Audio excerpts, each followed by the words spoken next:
আরেকটা হাদিস মাথায় নিয়ে নেন, আজকে সারা ওয়াজ ভুলে গেলে এই ওয়াজটা ভুলেন না। কি হাদিস? নবীজি বলছেন,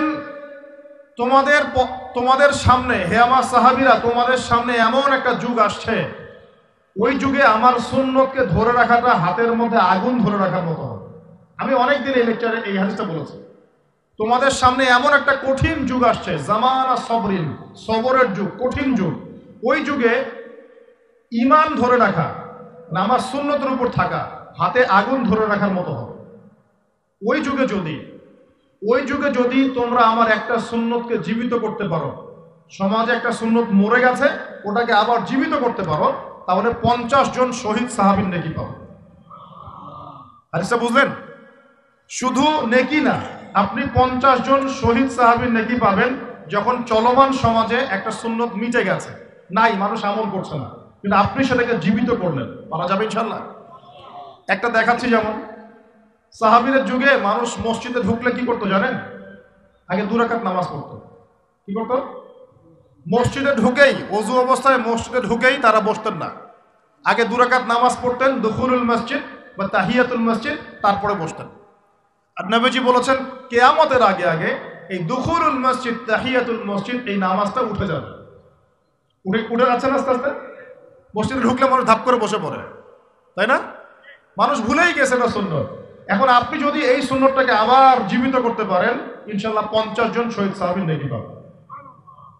সমাজে এখন দাড়ি শেভ করা ফ্যাশন হয়ে গেছে, বুঝছেন না? অনেকে শেভ না করলে চাকরি দেয় না, শেভ না করলে কি হয় না, চাকরি পাওয়া যায় না। স্কুলে তো না, কলেজে গিয়ে পড়তে গেলে ক্লাস করতে দেয় না, দাঁড়িয়ে আছে, যাও সব করে আসো, তাই বলে।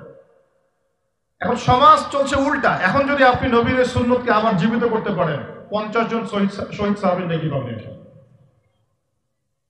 রাতে ঘুমানোর সময় একটা সুন্নত আছে, 33 বার সুবহানাল্লাহ, 33 বার আলহামদুলিল্লাহ, 34 বার কি আল্লাহু আকবার। বহু মানুষই পড়ে না, আপনি যদি পড়তে পারেন, ইনশাআল্লাহ আল্লাহ পাক আপনাকে নেকি দিবেন। সমাজে বহু মানুষ চুল একদম এখন মেসি রোনাল্ডো কাট, তাই না? মেসি কাট আর রোনাল্ডো কাট। আর আমি সিলেট অঞ্চলে দেখে আসছি একদম লন্ডন কাট, 2 পাশ ছিলে, মাঝখানে চুল, লন্ডন থেকে শিখে আসছি। এখন চুলেরও কিন্তু সুন্নত আছে কি নাই? দাড়ির যেমন সুন্নত আছে, চুলের সুন্নত নাই? একদম সামন পিছন সমান করতে পারেন, অথবা যদি চুল নাই থাকে তাহলে চুল মাথা মুন্ডন করেও রাখতে পারেন। অনেক সাহাবীর মাথা মুন্ডিত ছিল। আবার অথবা কানের লতি পর্যন্ত বা কাঁধ বাবড়ি রাখতে পারেন। এটা চুলের সুন্নত হলো কিনা? এখন সমাজের সব মানুষ এই সুন্নতটাকে ভুলে গেছে। আপনি সুন্নত মনে করে রেখেছেন, ইনশাল্লাহ আপনি নেকি পাবেন ইনশাআল্লাহ। এরকম অগণিত সুন্নত আছে, অগণিত, যেগুলো আমাদের সমাজ থেকে আস্তে আস্তে উঠে যাচ্ছে।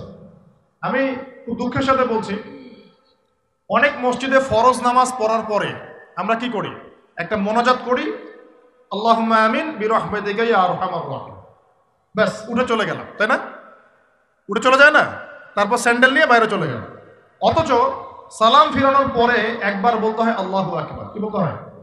3 বার বলতে হয় আস্তাগফিরুল্লাহ আস্তাগফিরুল্লাহ আস্তাগফিরুল্লাহ, বলতে হয় আল্লাহুম্মা আনতাস সালাম ওয়া মিনকাস সালাম তাবারাকতা ইয়া যাল জালালি ওয়াল ইকরাম। একবার পড়তে হয় আয়াতুল কুরসি, 33 বার সুবহানাল্লাহ, 33 বার আলহামদুলিল্লাহ, 33 বার আল্লাহু আকবার, তারপর কালিমা শাহাদা।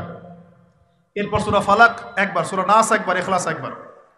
আরো তো অনেক দোয়া আছে, আল্লাহুম্মা লা মানিআ লিমা আ'তাইত ওয়া লা মু'তিয়া লিমা মানা'ত ওয়া লা ইয়ানফা'ু যাল জাদ্দি মিনকাল জাদ। পড়তে হয় আল্লাহুম্মা ইন্নী আউযু বিকা মিনাল হাম্মি ওয়াল হাযান ওয়াল আজজি ওয়াল কাসালি ওয়াল বুখলি ওয়াল জুবন ওয়া দালা'id দাইন ওয়া গালাবাতির রিজাল। পড়তে হয় আল্লাহুম্মা আ'ইন্নী আলা যিকরিকা ওয়া শুকরিকা ওয়া হুসনি ইবাদাতিক। আরো অনেক দোয়া আছে। দেখেন তো, মোনাজাত করেন, আমি তো না করছি না, আমি তর্ক করতে আসি না এখানে, এটা নিয়ে আমি ঝগড়া করতে আসি, কিন্তু এই সুন্নতটা যে উঠে গেল, মোনাজাতটা করে যে মসজিদ থেকে বের হয়ে চলে গেলেন, এই সুন্নতটার উপর আমল কে করলেন? সুন্নত উঠে গেল না? আপনি যদি বসে এখন সুন্নতটা প্রতিষ্ঠা করেন, 50 জন শহীদ সাহাবীর নেকি পাবেন ইনশাআল্লাহ। এগুলো তো গেল আমলিয়াত। সমাজ চলছে সুদের উপরে, আপনি যদি হালাল অর্থনীতি প্রবর্তন করতে পারেন তাহলে কত নেকি পাবেন? সমাজ চলছে জেনায়, আপনি এখন পর্দা প্রতিষ্ঠা করলেন, তাহলে কত নেকি পাবেন?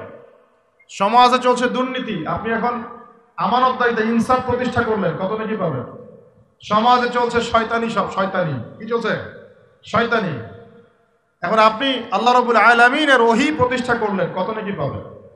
নিঃসন্দেহে আর অনেক বেশি নেকি পাবেন। আল্লাহ পাক আমাদেরকে সেই লক্ষ্যে কাজ করার তৌফিক দান করুন।